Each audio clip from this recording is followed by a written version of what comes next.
Hey there, art nerds. Today we're taking a look at the Shinhan Pass. This is a hybrid of watercolor and gouache. And I really like Shinhan's PWC watercolors. You guys have seen me talk about them on the channel. And when you're looking at my Daily Driver watercolor palette, there are several Shinhan PWC colors in that palette. So they're a brand that I use pretty frequently, and I like to recommend them because at least here in the greater New Orleans area, you can get them down at David's for way cheaper than the other brands, and they were a professional quality brand. So I would say they're about comparable to Holbein, at least for the type of art that I do.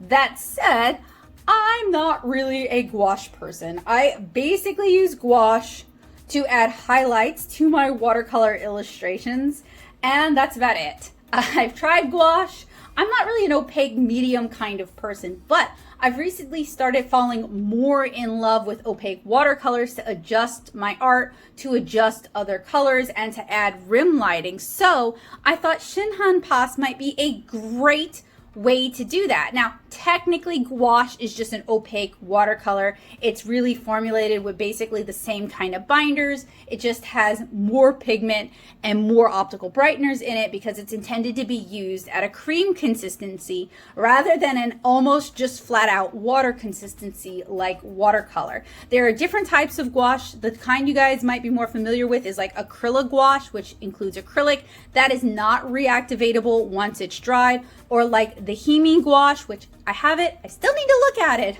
I don't know why I keep putting it off. Maybe after the Shinhan Pass, I'll take a look at the Hemi gouache. And then you have traditional gouache, which is in tubes traditionally and formulated more like watercolor, but it is reconstitutable. That means you can re-wet it and rework it. You can blend it out. You can rework it from your palette. It's a little bit more flexible. Now, a lot of the people I know who do gouache either like the Hemi gouache a lot because it's very convenient, or they really like acrylic gouache because it's like the best of acrylic and the best of gouache combined into one thing. It's more matte like gouache, but it's more permanent like acrylic. I don't like acrylics either. So this is not, we're not really taking a look at acrylic gouache today. Pass should be more like a watercolor or a traditional gouache than it should be like a acrylic gouache or even like the Hemi jelly gouache. Now, I do have some other gouache tubes here. I find that as I kind of stretch out with my watercolor illustration, there's just areas that I really need more opacity, or I need more coverage, or I want to cover the area in fewer layers.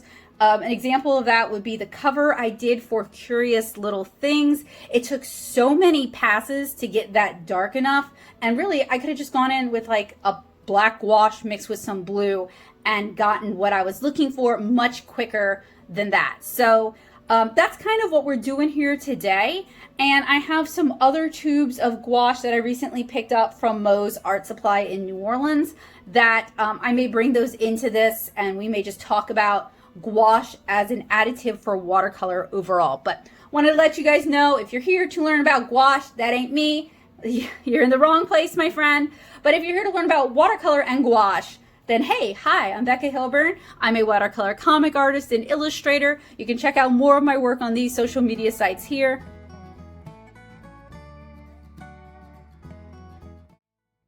And without further nattering about, let's take a look at the Shinhan Pass gouache.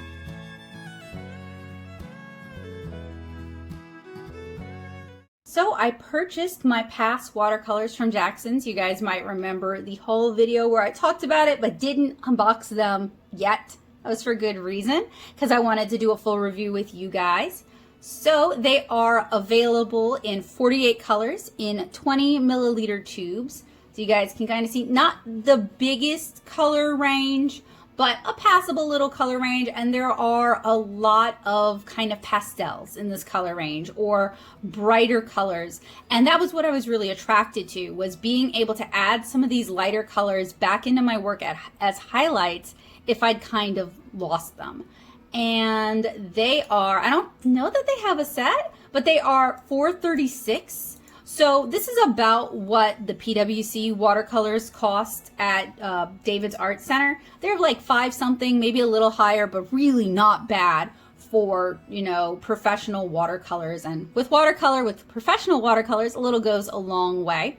So according to Jackson's, Shinhan Pass takes its name from a subway or metro pass. Like a travel pass that allows access to unlimited modes of transportation, Shinhan Pass allows both transparent and opaque techniques that can be realized within a single tube. A combination of watercolor and gouache, Shinhan Pass also exhibits characteristics of gouache. A low amount of gum arabic and glycerin in this paint makes brushstrokes more free and colors appear more saturated. Shinhan Pass paints are made of the world's best pigments. These vivid colors are light fast and each color maintains its own integrity when blending. ACMI certified and non-toxic. Please note, due to trading agreements, we are unable to ship Shinhan products to Russia. And then we have the specs. So you're going to get a single tube if you order from this listing. They are to be used with watercolor. They are apparently excellent quality, and they are not light fast. If that's a big deal to you, these are not good for you. However, a lot of the work I do is intended for reproduction. I make comics, I make charms, I make prints, I make postcards.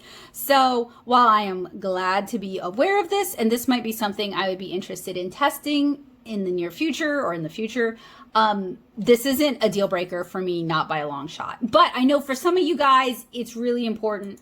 So I thought we would share that. So we actually have another listing from Otaku Fuel, and this is bringing back memories. I'd forgotten about Otaku Fuel. I'm going to have to come back here, especially since I don't and have not shopped with a shop that I will not name in several years. So here is an example of the art. Cute illustration of Usagi there. And then here is the full color chart with all the color information. Let me see if I can get a bigger version for you guys. Kinda, sorta, not really. Let me save that for us. So I don't remember what I got off the top of my head, but that's okay because we can find out right now. So they are packed in the Shinhan boxes. We've recycled this box. I like when companies do this. I don't have a problem with this at all. So, and I like seeing the mass market, the big box store packaging that they get. So inside we have 3 tubes. These are fairly sizable tubes. They feel like plastic tubes rather than metal tubes. So I like the design so far, and I'll pull out some of my PWC colors just to show you guys in a little bit. But the tube has the color number. It also has the light fast info, the opacity, and the series. So this is 821 Linden Green, 859 Blue Celeste, 868 Shell Pink,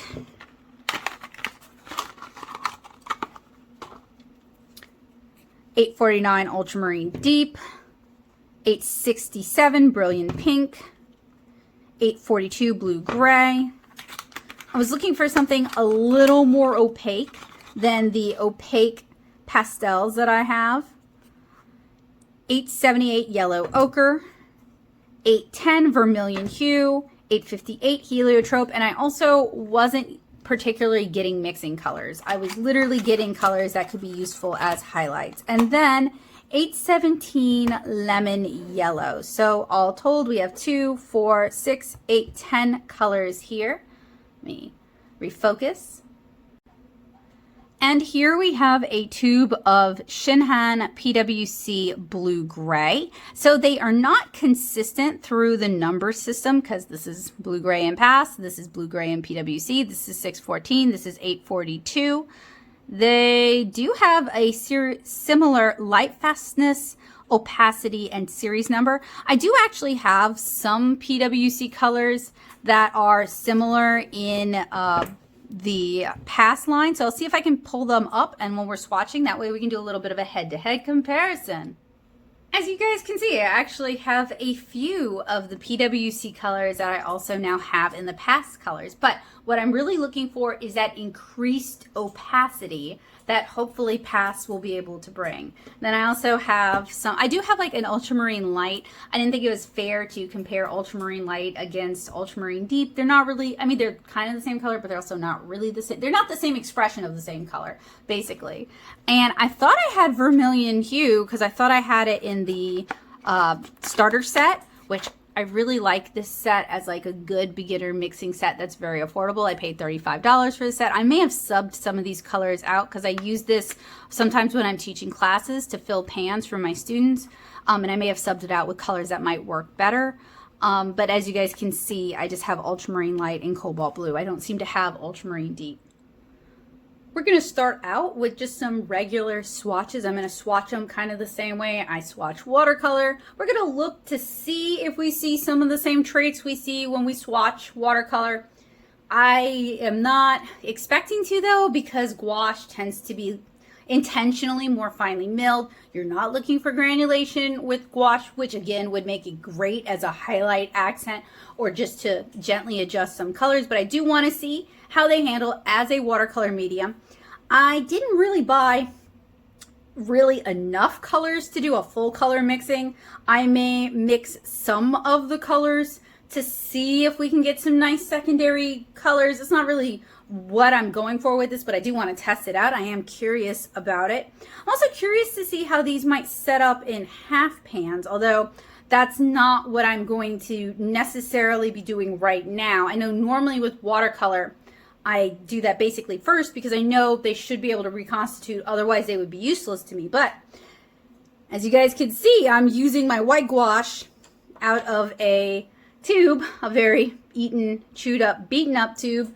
So my expectations for these are currently open-ended, and I'm just kind of interested to see how the product itself is going to handle and what possibilities it's going to open up for my art.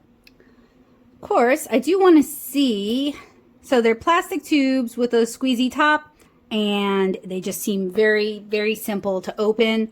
There isn't like, they're not ointment tubes technically, they're not sealed. I don't have to puncture them, so these are going to be really easy to swatch, and we can just basically go into swatching almost right away. So I am going to do a different kind of opacity test than I normally do, but I'm going to do that later. We're going to do the regular opacity test first using a Copic. I have 10 colors to swatch, and I'm kind of hoping to do some chunkier swatches. So we're going to do a full opacity, and then we're going to do a couple of blended out opacity.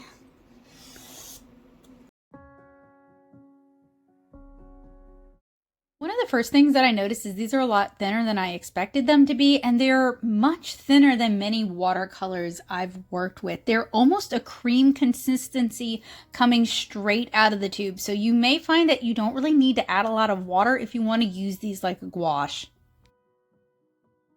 Some of these are a lot more runny than I expected them to be, and I wonder how close these are to poster paint, like Nicker, N-I-C-K-E-R poster paint that Studio Ghibli used to use to paint the cells. I wonder how similar that is. That stuff can be really expensive, so I've never had a chance to play with it.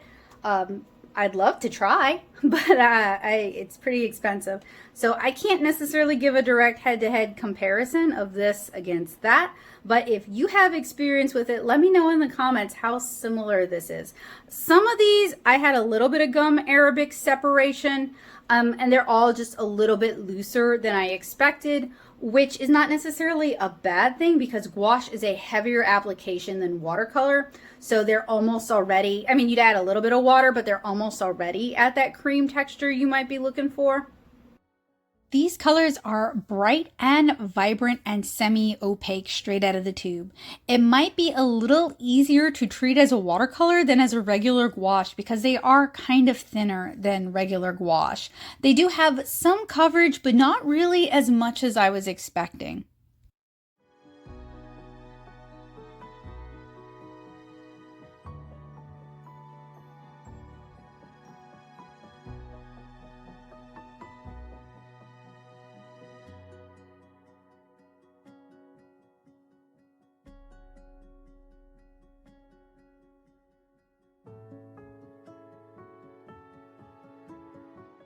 Colors don't turn too dull as they dry. They retain a lot of their vibrancy, which is good to see.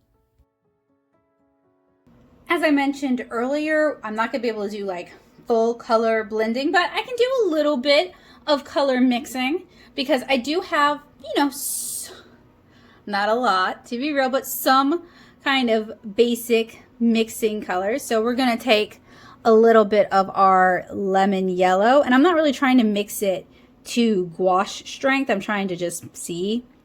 All right, we can get a nice bright kind of olive green out of it, which is to be expected. Let's add a little bit more of our ultramarine deep. You could probably just take your two pâtés and mix them together to get that more opaque, darker sort of green, if that's what you're looking for.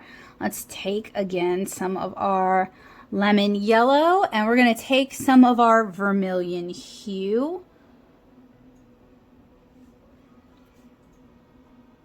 Oh, we get a very, anything you use lemon yellow with, you're going to get a very vibrant, almost neon color. We get kind of a neon orange with that. Let's take our yellow ochre and a little bit of vermilion hue. I ought to get something kind of like a lighter skin tone. Maybe I need to add more water to that.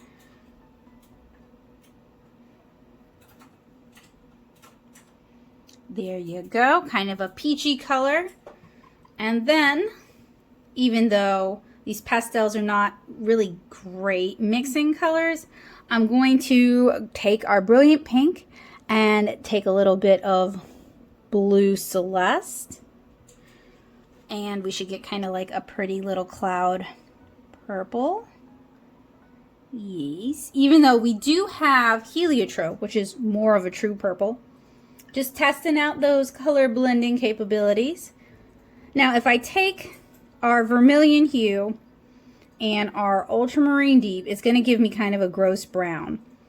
But browns can be very useful. There are prettier ways to mix brown. So we're getting almost like a brick red because I'm not picking up enough of the... There we go. That's more of a brown. So it does look like we can get some nice color mixes from these, even though obviously being a sort of like a gouache product, there are going to be more optical brighteners in them. That's to be understood with gouache. That's pretty normal for what gouache is. So something else I want to do is I want to go ahead and swatch the colors we have in PWC and compare them to the colors we have in Pass while I let this all dry. We are all set up for our head-to-head comparison. I'm going to start with the PWC watercolors, and I'm going to be super lazy about this. These are all in half pans somewhere, whether they're in my Daily Driver palette or they're in their own palettes. I don't feel like figuring out which is which. So I'm just going to go ahead and be gross and swatch from the tube. So I'm going to narrate this first one. So very saturated color, especially like straight from the tube like this. This is really a yellow. Like it's not a yellow green, it is a yellow. And we're just going to add a little bit of water just to wash it out just a little bit so we can see. So we have our mass tone, our opacity, and our washout. So the handle, like watercolors, they're very good watercolors. I really like them, and I really like them at the price point that they're at. If you're on a budget and you're looking to buy professional grade watercolors, I really recommend PWC watercolors. They are a great value for your dollar, and these are the professional grade watercolors that I use when I'm teaching classes because I can go on down to David's Art Center in Metairie and pick them up for about $6 a tube, and a tube lasts a really long time. I have a full review of these watercolors if you're interested, but you also see me use them pretty frequently in my Daily Driver watercolor palette. So just know these are watercolors that I use and really like and recommend them highly.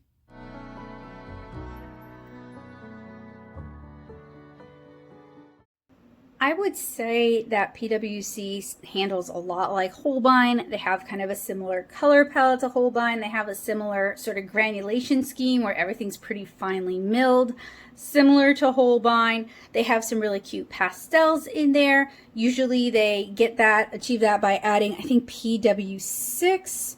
The tubes are metal. They have the number, the series, the light fastness, and the opacity.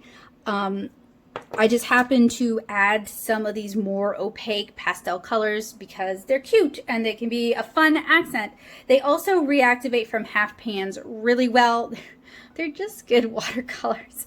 So next we're going to take a look at the Pass. I also want to point out that it looks a little muddy now, but that's because we had 3 colors that have a lot of white in them. So I'm going to go get a clean cup of water and be back.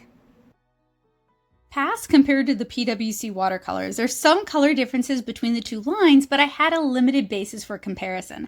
Lemon yellow is strikingly different. Shell pink is a bit different. Blue-gray is a bit warmer in the Pass, more opaque in general than PWC watercolors, and it might be nice to compare more PWC colors to Pass at some point.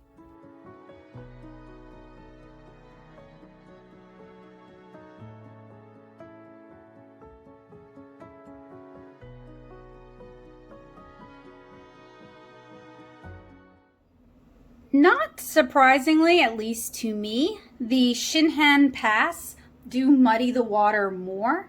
Swatches don't tell us everything, but I am kind of surprised by how similar these are to the PWC watercolors. There's some color differences, like the Pass lemon yellow is like fluorescent yellow, whereas the PWC lemon yellow is more of like a genuinely cool yellow. The yellow ochre has a little bit more granulation than the Pass yellow ochre, and the shell pink from PWC is both lighter and warmer than the shell pink from Pass. But in terms of, and obviously these are a little more opaque from the get-go, and even in some instances, I mean, we have some opacity there, but these 3 colors are formulated to be more opaque anyway. So they're kind of surprisingly similar, and I think they're cheaper than PWC. So I did not buy these to use them as a watercolor. I bought them to use them as a gouache, but they might be a good option if you want to dabble in both watercolor and gouache, which is exactly what they're intended for. So good on you, Shinhan. These swatches have had a chance to dry, so I'm going to try doing a lift test with them. All of them are fairly reworkable and lifting, as to be expected with a gouache product designed for reworkability.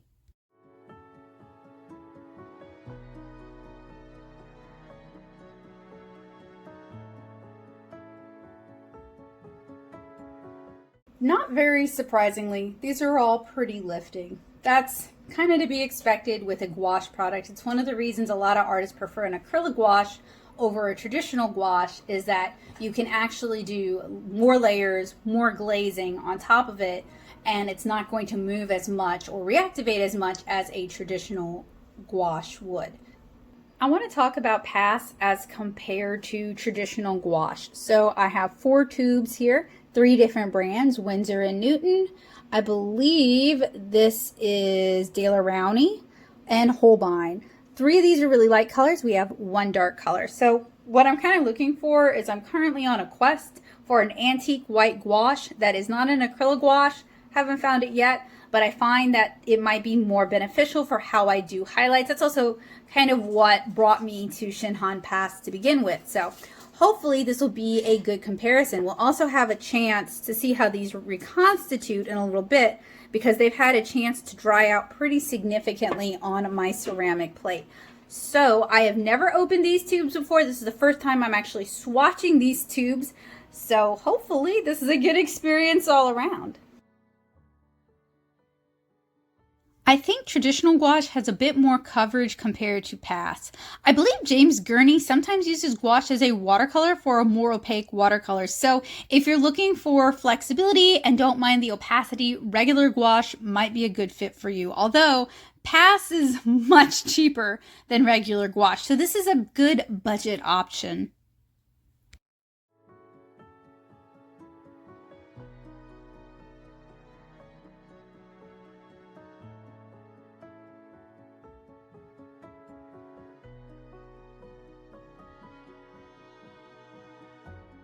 I think traditional gouache has a bit more coverage as compared to the Pass. I believe James Gurney sometimes uses gouache as watercolor for more opaque watercolor, but I still think that as kind of this fluid interchangeable medium, that midway point between gouache and watercolor, Pass can be a good option.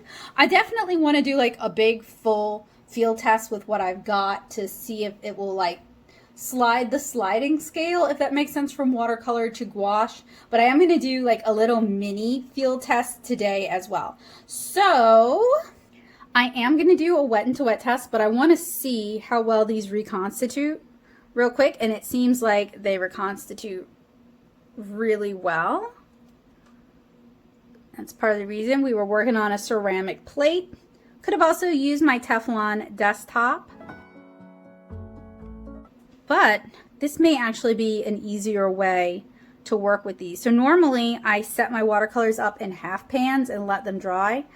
I'm not like, as I've told you guys like a million times by now, I'm not like a big gouache person, so I don't necessarily have a lot of experience with it, but I think this, like a palette or a ceramic plate kind of dedicated to it, and you just rework it, I think that could be a really good option for working with this type of gouache, because it's very easy to kind of reconstitute and work. And when I'm using it like this, it's a lot more like a watercolor. So I think if you get it straight from the tube, it's going to handle more like a gouache. And then as it dries out, it's going to handle more like a watercolor, which might be where some of that flexibility comes into play. So with a gouache, I wouldn't necessarily do a wet into wet test, but this is a gouache that is also a watercolor. So we're going to do a wet into wet test with this. And I'm really just looking to see what it does. I'm kind of curious about the formulation and if it really will handle as much like a watercolor as they say, which would mean we'd get some beautiful wet into wet. Now, PWC watercolors are capable of some beautiful wet into wet blends. So I have expectations of our Shinhan Pass watercolors today. And I'm not going to be using them from the tube. That's their more gouache-like state. I'm going to be using them reconstituted from the ceramic plate over here. These were really fun for wet into wet. They reactivated quickly, dissolved easily into water, and many of them offer a nice bit of granulation on cotton rag watercolor paper.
I have to admit, the wet into wet test really surprised and even kind of impressed me.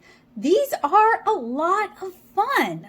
Are they, professional watercolor grade? No. Do they say they are? No. Do they claim to be completely light fast? No. Are they fun though? Yes. So before I say goodbye to you guys today, I have one more thing I want to do. We are going to do a very short bookmark field test, and I'm really looking forward to playing with the Shinhan Pass watercolors as though in their more gouache form, because we've noodled around with them kind of in a watercolor way, kind of in a mixed way. So I'm looking forward to playing around with these as a gouache. I have one final test that I want to do before I wrap this unbox and swatch up. So I have this watercolor paper. It was originally white. This is left over from the back cover of Curious Little Things. I wanted it to kind of match the front cover, so I created a sheet of black watercolor paper, and I really struggled to get it dark enough, which, you know, black gouache would have been super helpful for that, but I didn't have any at the time. So what I want to do is I want to paint a Norwegian flower motif and kind of make a bookmark out of it with the Shinhan Pass colors to see how well they stand up on a darker colored paper like this. You could use black watercolor paper like the Stonehenge Aqua Black watercolor paper for something like this, but I already have this. I thought this had a nice texture and I thought it might look cool with some gouache on it. So that is what I want to test out now. If you'd like to paint along with me, I Googled Norwegian floral motif for inspiration, and I am working on white watercolor paper that I have painted several layers of black on. This is for another project, and this is just me trying to use it up.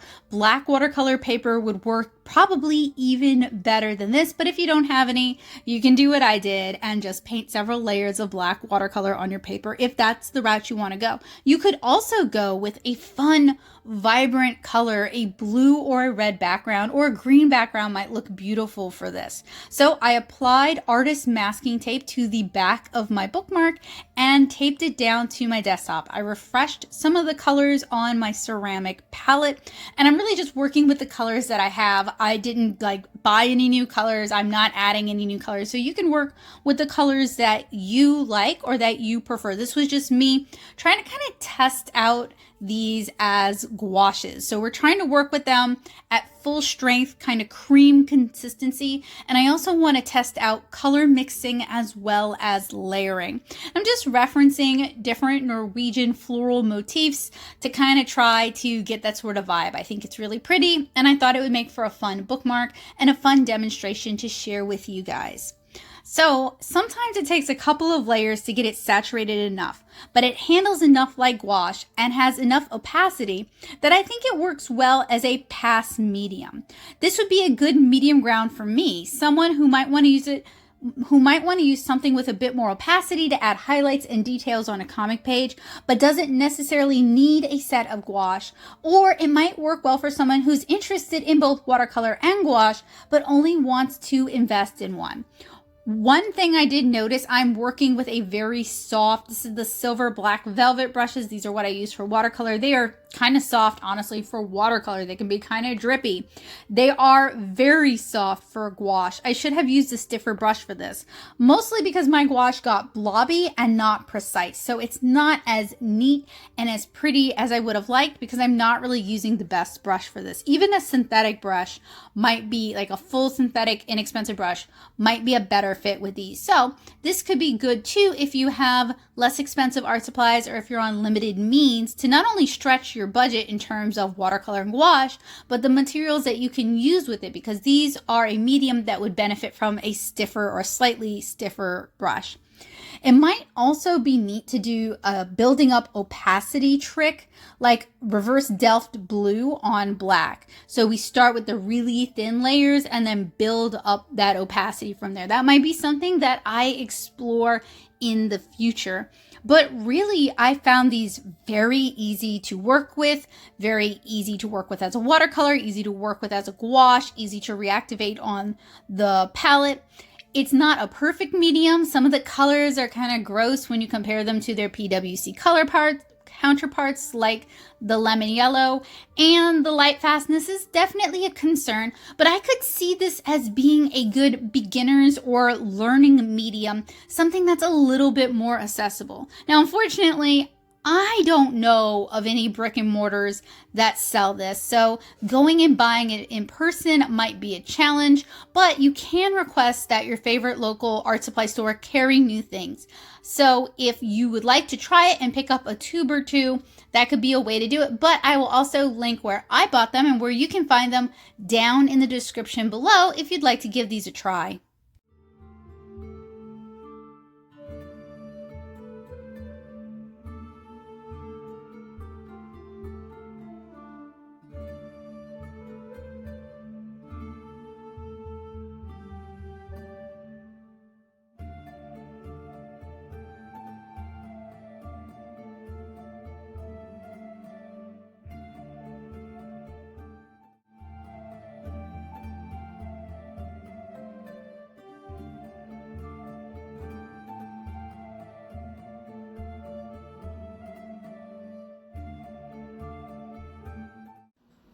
It's time to talk about the pros and cons of the Shinhan Pass watercolor gouache. So the pros are they offer bright saturated color. They are fairly opaque. They hold up well on white or on colored paper.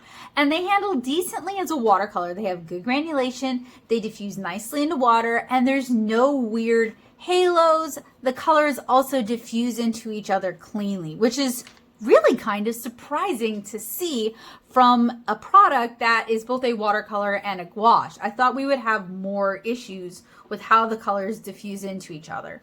The cons are, depending on your art stores in your area, these can be difficult to get a hold of if you're shopping brick and mortar. I've never seen these sold at any of the art stores I frequent, from local brick and mortar stores to chain stores like Blick or Michael's.